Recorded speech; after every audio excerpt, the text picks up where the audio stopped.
kwanaki na baya-bayan nan dai jami'an tsaron da ke yaƙi da sha da ta'ammali da miyagun ƙwayoyi wato okritis na jihar Agadas na ci gaba da damƙo masu laifuka da kuma safarar miyagun ƙwayoyi. Jami'an sun bayyana irin nasarorin da suka samu ne, inda suka ce sun yi nasarar tarwatsa wata ƙungiyar masu safarar miyagun ƙwayoyi tare da kama mutane kimanin 5 a ƙarshen watan da ya gabata. Yayin samaman jami'an sun kwato kilogiram 30,705 na tabar wiwi da kuma ƙwayoyin magani 450 da ake cema prebagalin. Haka kuma sun kwato wata mota ƙarama da kuma babbar mota. Haka zalika da mashin da kuma adaidaita sahu da wayoyin hannu da kuma wasu kuɗaɗe. Ana zargin waɗanda aka kama da hannu wajen safarar ƙwaya da haɗa kai da wasu masu amfani da wannan haramtacciyar sana'a.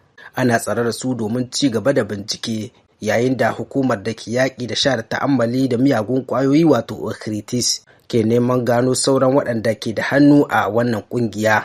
Sannan a ɗaya gefen guda a cikin ƙarshen watan da ya shuɗe ne dai rundunar 'yan sanda musamman ta akukan da ke a yankin Arlit na jihar Agadas ta gabatarwa da hukumomi wasu manyan ƙungiyoyi biyu.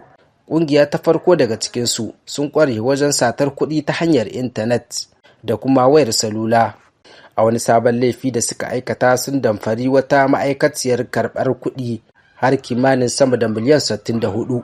Binciken da 'yan sandar suka gudanar ya kai ga kama mutane 5 ciki har da mata 2 da kuma 'yan ƙasashen waje guda 2. Ƙungiyar ta biyu ta ƙware wajen satar babura da kuma sayar da kayayyakin sata. Sannan ƙungiyar ta ƙunshi mutane 8. An kama su ne bayan samun wani rahoton satar babur da kuma wayar hannu. A cikin wannan gungu an kama mutane 13.